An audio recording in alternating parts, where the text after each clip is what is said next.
A daughter-in-law who can't produce a son is useless. You're not even worth being a woman. My husband and in-laws said, forcing me to agree to a divorce. My newborn daughter was taken from me, and I had no choice but to comply with their demands. When I agreed to the divorce, my daughter and I were immediately thrown out of the house. Years later, my ex-husband appeared before me, who had barely survived. What? You're still alive? You must be groveling to your poor parents to let you stay, right? Pathetic. It seems that belittling me was all he could think about. After you, I remarried a daughter from a large farming family. My wife bore me a son who will inherit everything, securing our family's future. We are 100% the winners. Jealous?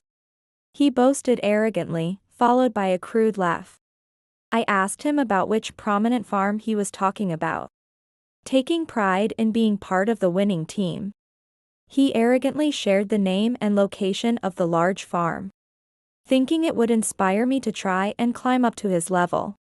When I heard the name and location of this large farm, I remembered something. Ah. That farm.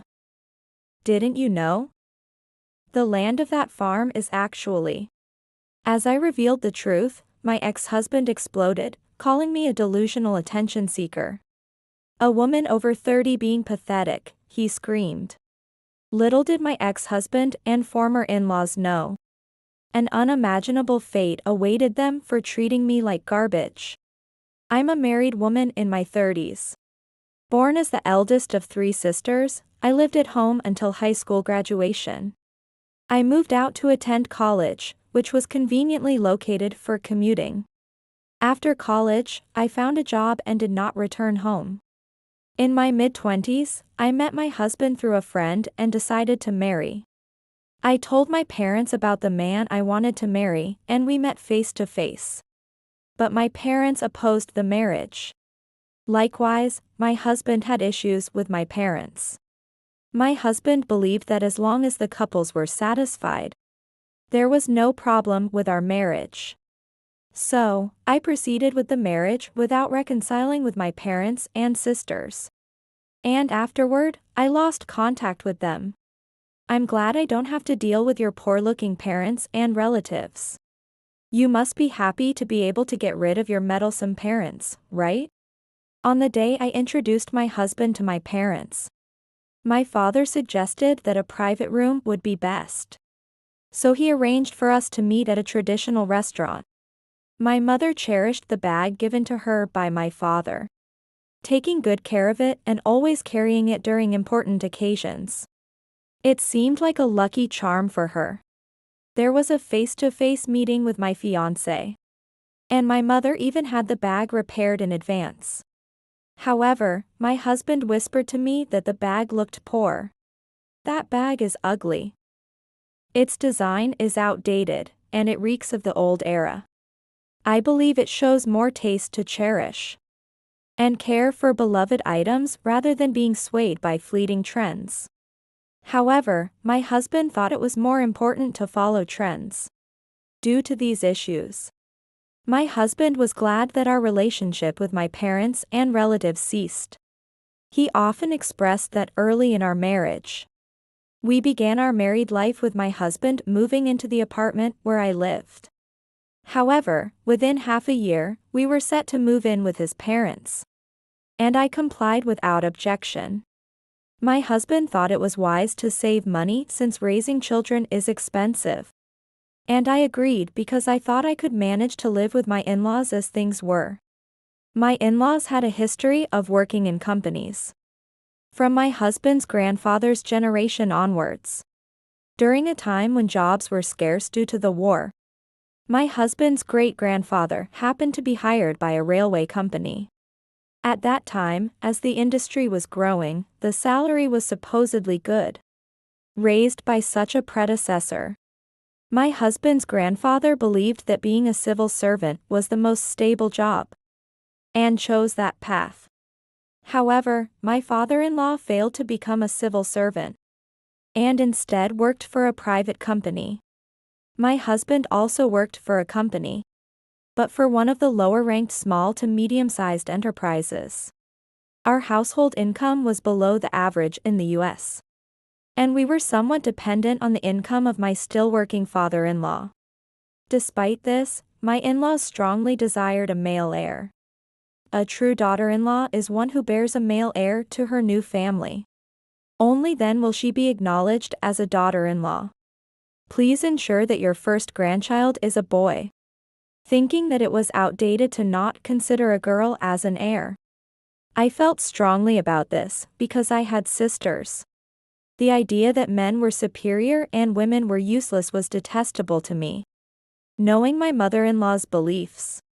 Still, during the first year of marriage, we managed to get by without taking things too seriously. As I was still working, I thought it would be fine if I got pregnant by the time I was 30. However, my mother-in-law had different plans. How long do you plan to keep up this newlywed act?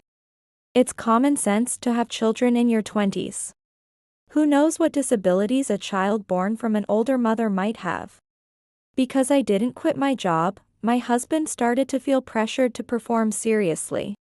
And my mother-in-law submitted my resignation before I knew it. Of course. I was shocked when my boss told me that my mother-in-law had come to submit my resignation letter. But my boss simply agreed, believing that for a woman, marrying and raising children was the ultimate happiness and duty. Women who focus solely on work without marrying lack charm. My boss often made such problematic statements. If I had continued to work under such a boss, he might have made sarcastic remarks like, when I was going to have children or to take maternity leave early. And how fortunate it was for women to be able to have a temporary job. Indeed, someone had already resigned due to such comments from my boss. I was honestly troubled, but to avoid conflict with my mother-in-law, I resigned from the company. Then, my mother-in-law forced me to measure my basal body temperature and try to conceive on my ovulation days. It didn't go as smoothly as my mother-in-law had planned. Are you guys doing your part? You're not using birth control pills, are you? She suspected that I was intentionally using contraception because I didn't want to get pregnant. I wanted children too. Just like my mother-in-law, it's not only about having a boy, but... Then, my father-in-law, who had been silent until now, suggested that the problem might lie with me. He had heard that the cause of not getting pregnant often falls on the woman, and urged me to get tested immediately. The results showed there was nothing wrong with my body. I wondered if the problem could be with my husband. But my father-in-law stubbornly defended him, claiming that a man could not possibly be at fault, and blamed me entirely with his outdated belief that men have upheld our nation. In our family lineage, the firstborn has always been a boy. All the brides who joined our family were capable. It's unfortunate that my son ended up with a mismatched bride. We visited a church known for blessing couples with children, performed rituals, and bought charms and amulets in desperation. But there was still no sign of pregnancy. Though my in-laws meant well, it only added pressure for me. I asked my husband to let nature take its course and give us more space, but he wouldn't listen. It's shameful not to have a child after 2 years of marriage, as if I were infertile. He lamented, and instead put more pressure on me to try harder. As there were no signs of pregnancy, our relationship began to sour. He started coming home late from work, and on weekends.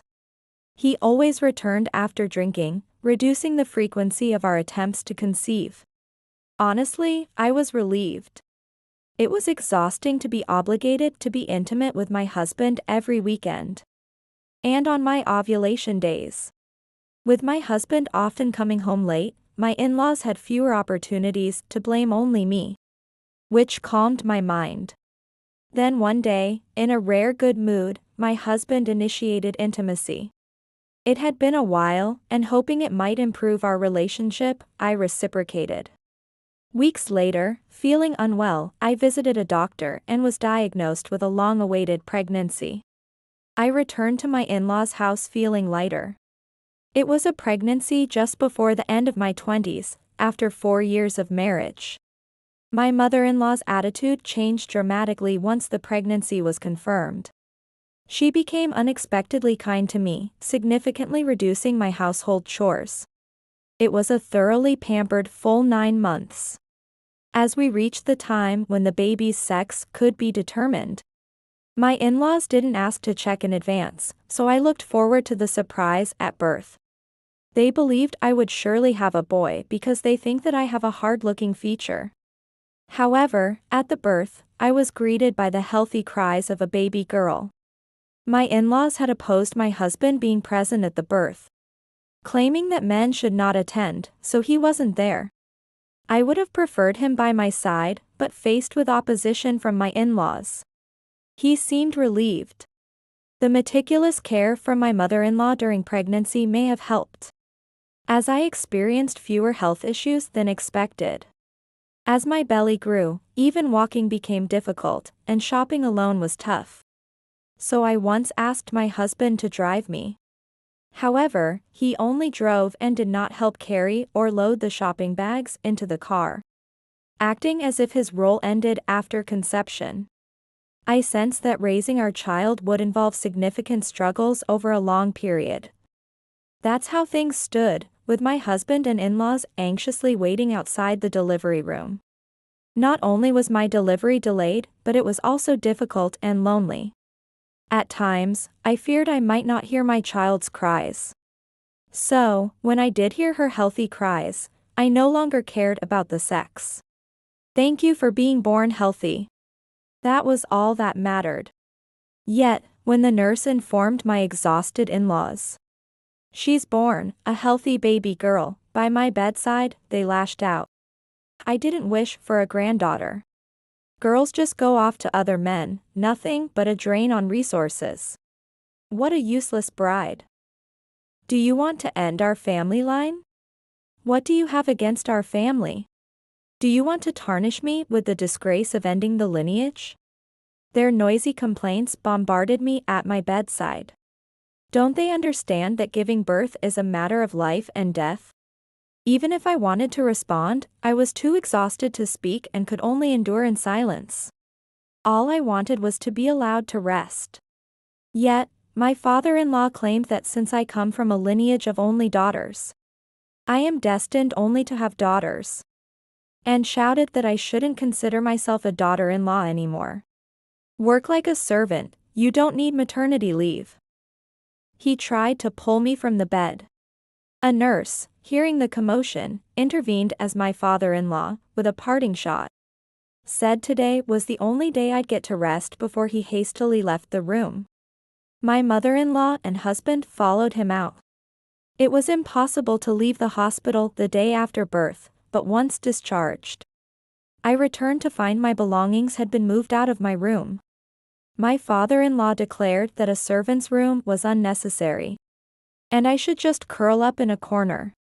I rented a storage unit for my belongings temporarily, hoping that if I managed the household and childcare without fail, my in-laws might eventually understand. Being in a corner of the room didn't bother me, but it was difficult with a newborn daughter. I begged my in-laws to at least let her sleep inside the room. They agreed to rent the room to me by the hour. I had some money saved from my single years, so I decided to pay the room rent from that. However, they demanded extra fees, complaining about the noise of her crying or the nuisance of disposable diapers. My daughter often cried at the sound of my in-laws yelling, and she wouldn't stop easily. My in-laws grew even angrier, finding her crying and fussing in response to their voices unendearing. I gradually lost any sense of how to reconcile with them. With no one to consult and barely leaving the house due to housework and childcare, one day, my husband's affair came to light. Or rather, it was a trap set by my in-laws. Unusually, my mother-in-law had suggested that my daughter and I should go for a walk in the park. Had I been calm, I might have suspected something, but exhausted, I took her up on her offer and relaxed in the park. Then I received a message from my mother-in-law, saying something serious had happened to my husband and I needed to return home immediately. When I returned as instructed, I found my husband with an unknown woman and my in-laws, all enjoying expensive catering food and chatting away. Since you haven't been getting pregnant, I asked somebody to introduce a girl who seems like she could have children easily. My mother-in-law had been consulting with a friend about my difficulty in getting pregnant, from joking about how her friend's daughter would make a good bride. The conversation progressed, and my husband hit it off with her when they met. They intensified their efforts to drive me out by constantly criticizing my housework, pushing me to leave on my own. Just when they had almost succeeded, my pregnancy was discovered. However, they continued to let my husband see the other woman, thinking that if a boy was born, all would be well, but if not, they had a backup plan. The child I bore was a girl, deemed useless. Since I didn't produce a boy, I too was considered useless. And they concocted various schemes to make me leave. But instead of running away, I endured and persevered. So they resorted to forcing a divorce with his affair partner present. I want to divorce you. You being here upsets my parents. And it makes our home tense, right? While I was stunned by his selfish words, my father-in-law snatched my daughter from my arms. He threatened to throw her in the yard unless I signed the divorce papers. I screamed for him to stop. It was the loudest I had ever shouted in my life. I had no choice but to silently sign the divorce papers. My husband threw a bank envelope with a meager amount of severance money at my feet as if paying me off. My daughter's belongings were thrown outside in front of me. As I picked them up, my husband and in-laws sneered and laughed at me. I endured the humiliation and frustration. I bit my lips so hard that I could taste blood in my mouth. My husband's affair partner seemed unfazed by the situation, even appearing smug. With nowhere to go, I had no choice but to seek refuge with my estranged parents. I could have managed alone, but it was not feasible with a newborn daughter.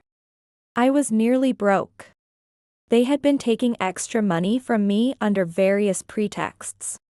My husband refused to contribute financially to our daughter's expenses. He told me to figure it out myself if I wanted to raise her. I contacted my parents, hoping they would at least take in my daughter.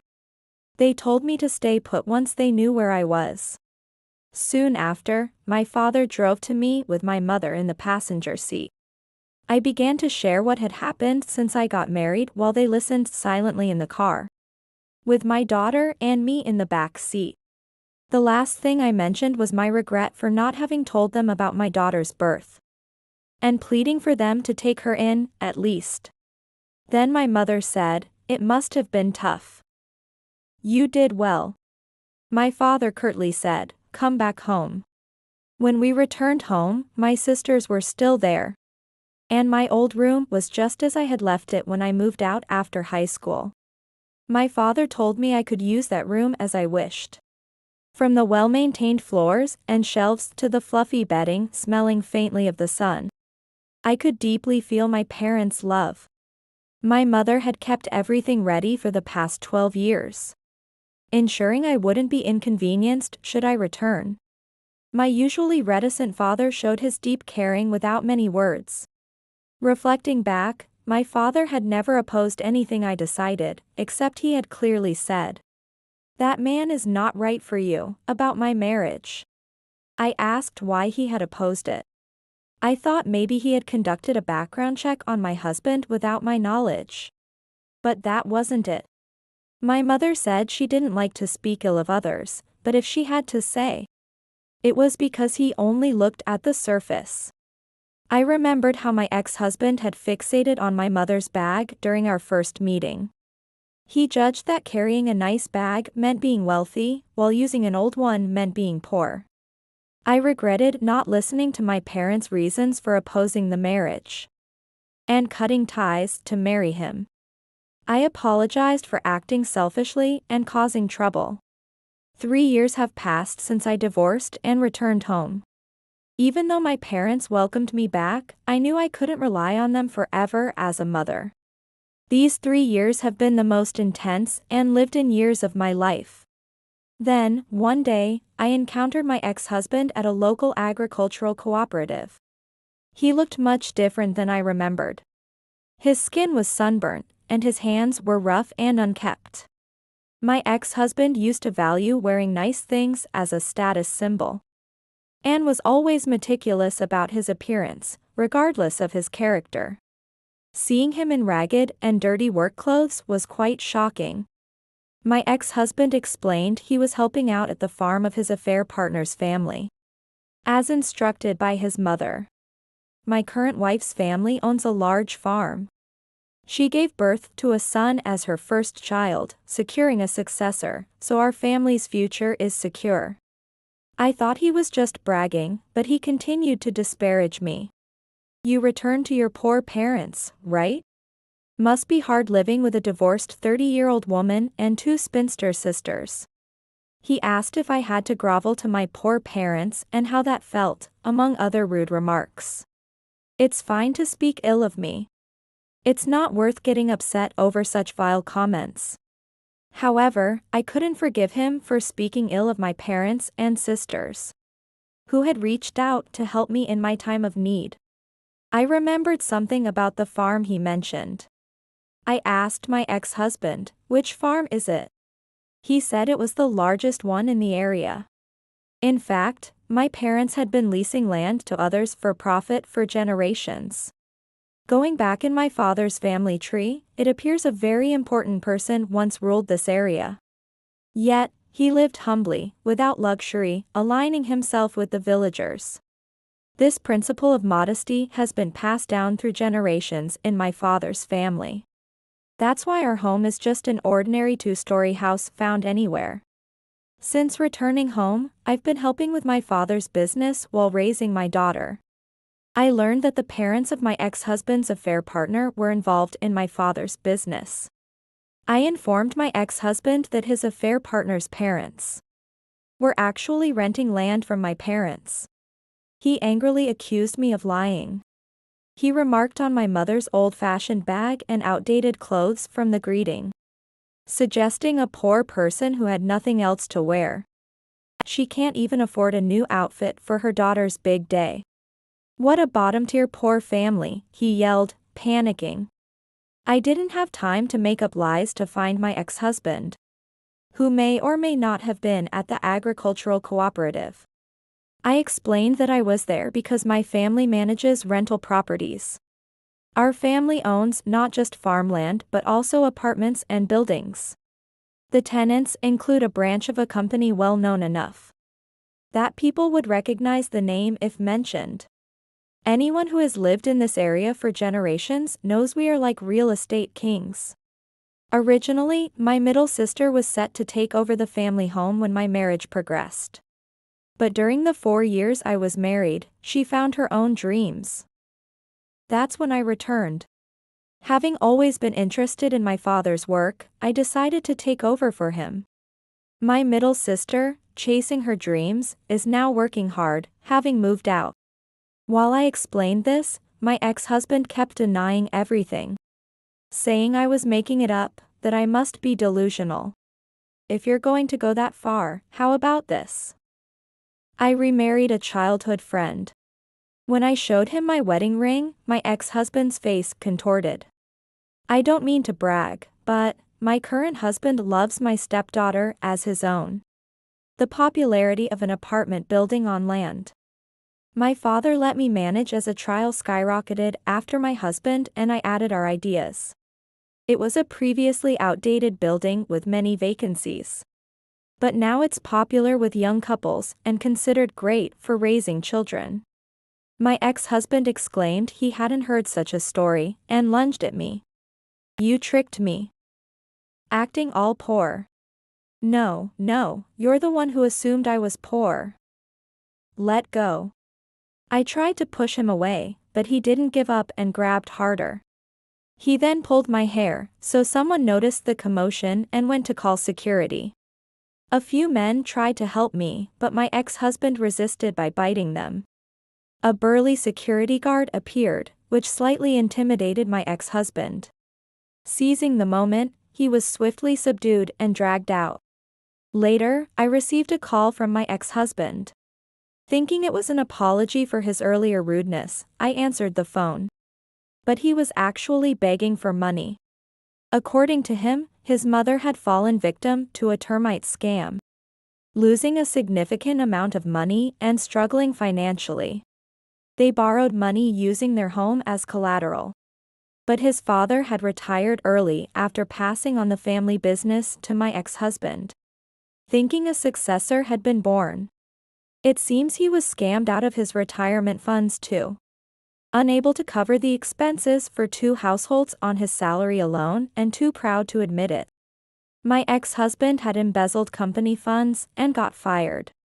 Not only was he dismissed, but he was also demanded to repay the full amount he had misused. His affair partner's parents ended up covering for him.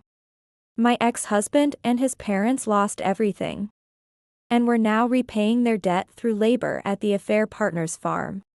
Even though they were working, their wages were seized for debt repayment, leaving them physically and mentally shattered. He claimed it was a living hell being milked dry to the bone. My ex-husband begged me to ask my parents to pay off their remaining debts. Please, only you can save us from this misery. Which right does he have to say that? I clenched my hand tightly to contain my anger. The pain of my nails digging into my palm felt like it was keeping my rage in check. Even when I pleaded for help, you cared only about your own image and didn't assist. I see no value in helping people who judge others solely by their appearances. I firmly declined his request, seeing it as a good opportunity for them to understand what it feels like to be oppressed. I also told him never to contact me again. However, I doubted he would listen, so I blocked his number on my smartphone and home phone. Then I started being stalked around the agricultural cooperative. Security, recognizing my ex-husband, chased him away. But he vaguely remembered the location of my parents' house and had also ambushed me there. When my parents or husband were around, he hid, but when I was alone, he would show up, threatening to follow me until I gave him money. This was truly annoying and became a topic of gossip at the cooperative, eventually reaching my parents, to whom I confessed everything. My parents were furious, and my husband suggested filing a police report. However, I preferred to avoid police involvement, thinking it might adversely affect our business. I wanted to settle things as amicably as possible, without holding any grudges, even if the other party was at fault. Perhaps that's why I'm seen as submissive. But if I can resolve matters without conflict, I prefer it that way. My parents then complained to the parents of the woman who stole me from my ex-husband. They sternly told them that their son-in-law had been our daughter's ex-husband, stolen by their daughter, and was now harassing our daughter for money, creating a nuisance with his stalking. They were responsible for dealing with this, as the cooperative was also hearing bad rumors about it. The parents of the affair partner, upon learning the truth and unaware that I was the daughter of a landlord, apologized for their terrible mistake. Later, the affair partner's parents came to apologize to me in person with their daughter. She admitted she felt ashamed for siding with my ex-husband's mother after being misled by her, thinking I was such a terrible daughter-in-law that maybe I should be driven out. Since words can be manipulated, I asked her to strictly discipline my ex-husband and keep an eye on him if she truly felt sorry.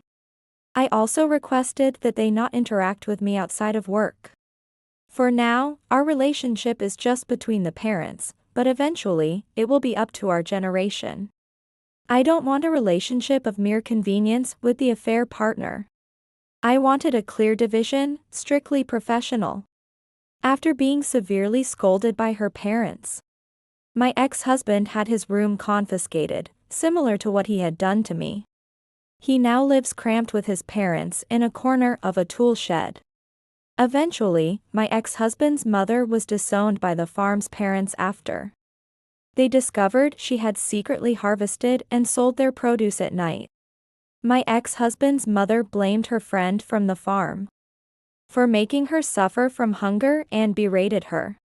However, she did not want to write off the debt she had covered, so she decided to lend her out to another farm. This farm was run by an elderly couple locally known for being cranky. But even with their crankiness, they hated acts that strayed from moral decency. When this elderly couple learned of what my ex-husband's mother had done, they reportedly reprimanded her quite harshly. Thanks to that, I heard she has become as thin as a skeleton. At the cooperative, I often hear various rumors. But lately, there's been no word about my ex-husband's family. It seems the affair partner's parents renewed the lease on their land, so they're likely still farming. The absence of rumors about my ex-husband suggests they are keeping their promise to supervise him strictly. The following year after this ordeal, I became pregnant with my current husband. We had a boy, but whether my daughter or son takes over in the future doesn't matter to me. I vowed not to raise them with the expectation that only a son can inherit. My husband treats both our daughter and son with equal love. Recently, my daughter seems to have grown a bit cheeky, enjoying her role as a big sister. With the support of my parents, our son is growing up healthy and carefree. My middle sister is still pursuing her dreams and rarely visits home. My youngest sister has recently met someone nice and has started talking about marriage. My parents are still far from retiring and continue to work hard. We all live fully in the present moment. Whether happiness continues is up to our efforts. I want to live without forgetting this sentiment.